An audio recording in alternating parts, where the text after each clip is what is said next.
الرحمن الرحیم۔ قرآن مجید میں اللہ تعالیٰ نے اپنے نبی صلی اللہ علیہ وسلم کو حکم دیا ہے وَتَبَتَّلْ إِلَيْهِ تَبْتِيلًا، فرمایا لوگوں سے کنارہ کشی اختیار کر کے اللہ کی طرف رجوع کریں، یعنی سب لوگوں سے منہ موڑ کر اپنا رخ کس طرف کر لیں؟ اللہ کی طرف۔ اسلام میں رہبانیت نہیں ہے کہ آپ سب سے تعلقات ختم کر کے جنگلوں میں عبادت کے لیے نکل جائیں، یہ پہلے ہوا کرتا تھا، لیکن اسلام میں یہ ضرور ہے کہ کچھ وقت انسان مخلوق سے کنارہ کشی اختیار کر کے صرف اللہ سے دل لگائے اور اس کی عبادت کرے، اس وقت مخلوق نہ ہو، کیونکہ کسی سے بھی محبت پیدا کرنے کے لیے یہ ضروری ہے کہ آپ کی اس کے ساتھ مناجات ہونی چاہیے، تنہائی ہونی چاہیے۔ اس آیت کے نازل ہونے کے بعد نبی صلی اللہ علیہ وسلم تہجد کا بہت زیادہ اہتمام کیا کرتے تھے۔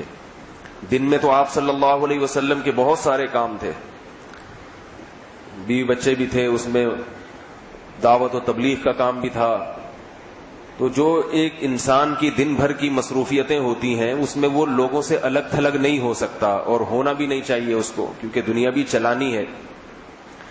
تو اللہ کے نبی نے اس آیت کے نازل ہونے کے بعد تہجد کا اہتمام کیا، کیونکہ تہجد میں انسان رات کو اللہ کے سامنے کھڑا ہوتا ہے اور اللہ اور بندے کے درمیان کوئی دوسرا نہیں ہوتا، یکسوئی اور خلوت جسے کہا جاتا ہے۔ تو یہ جو رمضان کے آخری عشرے میں اعتکاف کیا جاتا ہے، یہ بھی حقیقت میں اسی آیت پر عمل ہے۔ پورے سال ہم لوگوں کے درمیان رہتے ہیں، لیکن رمضان کے آخری عشرے میں سب سے کنارہ کشی اختیار کر کے مسجد میں آ کے ڈیرا لگا لیتے ہیں۔ بھی وہاں حرم کے امام نے جب وہاں کل اعتکاف شروع ہوا تو اعتکاف سے پہلے انہوں نے تھوڑا سا بیان کیا، مسجد نبوی کے امام نے، اس بیان میں انہوں نے ایک بڑی اچھی بات کہی۔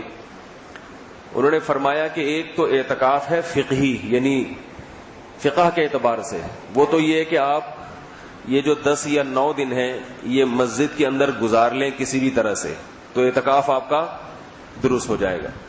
لیکن یہ اعتکاف کی روح نہیں ہے، روح نہیں ہے۔ جیسے ایک روزہ ہے، دن میں آپ بھوکے پیاسے رہ لیں تو روزہ تو ہو جائے گا، لیکن روزے کے مقاصد کب حاصل ہوں گے؟ جب روزے کو روزے کے طریقے سے گزارا جائے، اس میں غیبتوں سے بچا جائے، تلاوت کا اہتمام کیا جائے۔ تو اعتکاف فقہی اعتبار سے تو پورا ہو جاتا ہے، آپ 10 دن کسی بھی طرح سے آخری عشرے میں مسجد میں آ کے پڑھ جائیں، چاہے سارا دن سوتے رہیں، کچھ بھی نہ کریں، تو معتکف تو کہلائیں گے آپ۔ لیکن اعتکاف کی جو روح ہے وہ حاصل نہیں ہوگی۔ وہ روح کیا تھی کہ لوگوں سے ہر ایک سے کنارہ کشی اختیار کر کے اپنے آپ کو اللہ کے سامنے پیش کر دینا۔ نبی صلی اللہ علیہ وسلم یہی کیا کرتے تھے، اور پردے لگا لیا کرتے تھے۔ پردے کا مطلب کہ اپنے آپ کو لوگوں سے چھپا لیا، لوگوں سے چھپا لیا اپنے آپ کو، تاکہ یکسوئی سے اللہ کی طرف توجہ ہو سکے۔ تو اعتکاف میں اس بات کا خوب اہتمام کرنا چاہیے، اپنے موبائل فون کو بند کر دیں، لوگوں سے بات چیت ختم کر دیں کچھ وقت کے لیے۔ کوئی بہت ضروری بات ہو، ایک ایمرجنسی ہو، ایک الگ چیز ہوتی ہے، اور یہ اس وقت کو غنیمت سمجھیں کہ اللہ نے 10 دن ہمیں دیے ہیں مسجد کے لیے، تو یہ اللہ کی ہم پر بہت بڑی نعمت ہے، اللہ کا ہم پر بہت بڑا احسان ہے۔ ان 10 دنوں میں ہم کچھ بن جائیں۔ اللہ کا ذکر کرنے سے، تلاوت کرنے سے، نماز پڑھنے سے، دعائیں مانگنے سے انسان کو یہ عبادتوں کی فضیلت تو حاصل ہوتی ہے۔ نماز پڑھنے سے نماز کا ثواب بھی ملتا ہے، تلاوت کرنے سے تلاوت کا ثواب بھی ملتا ہے، مگر ساتھ ساتھ ایک اور کام ہوتا ہے کہ اس کا دل بننا شروع ہو جاتا ہے۔ مدینہ منورہ میں ایک ہارٹ اسپیشلسٹ ملے مجھے، تو وہ کہنے لگے دل کی کوئی بیماری ہو تو بتائیں۔ میں نے کہا ایک کامن بیماری ہے کہ دل جو ہے ہمارا اللہ کی طرف مائل نہیں ہوتا، کوئی ہارٹ اسپیشلسٹ اس کا علاج بتا دے۔ ہارٹ اسپیشلسٹ کے پاس جاتے ہیں نا آپ کہ بھائی دل میرا صحیح کام نہیں کر رہا، دھڑک نہیں رہا، اور یہ ہو گیا ہے، رگیں جام ہو گئی ہیں۔ تو میں نے کہا کوئی ایسا ہارٹ اسپیشلسٹ جو ہمارے دلوں کو مخلوق سے ہٹا کے کہاں لگا دے؟ اللہ کی طرف۔ ایسا کوئی ہارٹ اسپیشلسٹ چاہیے۔ تو ایسے ہارٹ اسپیشلسٹ تو ملتے نہیں ہیں، وہ تو اللہ والے ہی ہوتے ہیں جو ایسے ہارٹ اسپیشلسٹ ہوتے ہیں۔ تو اللہ اس کے رسول صلی اللہ علیہ وسلم نے جو ہمیں احکام دیے، تو وہ اللہ سے زیادہ کون ہارٹ اسپیشلسٹ ہوگا؟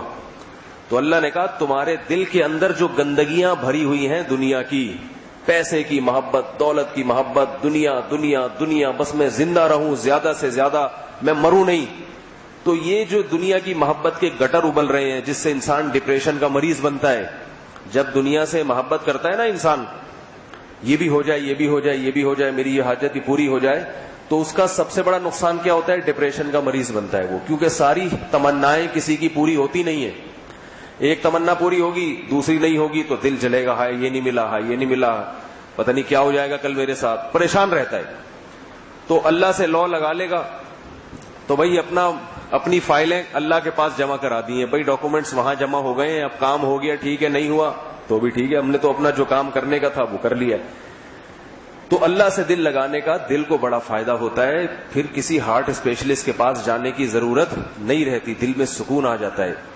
تو ذکر کریں یہاں بیٹھ کے زیادہ سے زیادہ، جہاں بھی لوگ دنیا میں اعتکاف میں بیٹھے ہوئے، بیان باہر بھی جاتا ہے، کہیں بھی اعتکاف میں بیٹھے ہیں، اللہ کا ذکر کریں زیادہ سے زیادہ، تلاوت کریں. 4 قسم کی عبادتیں ہیں، تلاوت، ذکر، دعا اور نماز، اور ایک 5ویں ہے صدقات و خیرات، وہ بھی کرنا چاہیے.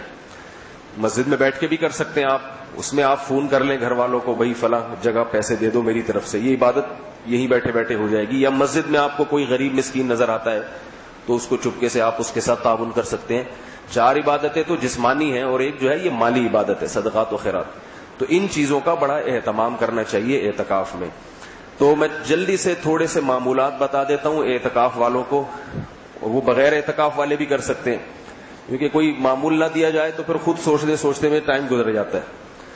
صبح شام کی جو تسبیحات ہیں، یہ معمولات وہ بھی کر سکتے ہیں جو اعتکاف میں ہے، جو اعتکاف میں نہیں ہے وہ بھی کر سکتے ہیں. اعتکاف والوں کے لیے سہولت ہے اس لیے بتا رہا ہوں. صبح و شام کی تسبیحات، 100 مرتبہ استغفار، 100 مرتبہ درود شریف، 100 مرتبہ چوتھا کلمہ پڑھ لیں یا تیسرا کلمہ پڑھ لیں، جس کو جو آسان لگے. سبحان اللہ والحمد للہ ولا الہ الا اللہ واللہ اکبر. اللہ کے نبی نے فرمایا یہ کلمہ اللہ کو اتنا محبوب ہے کہ زمین پر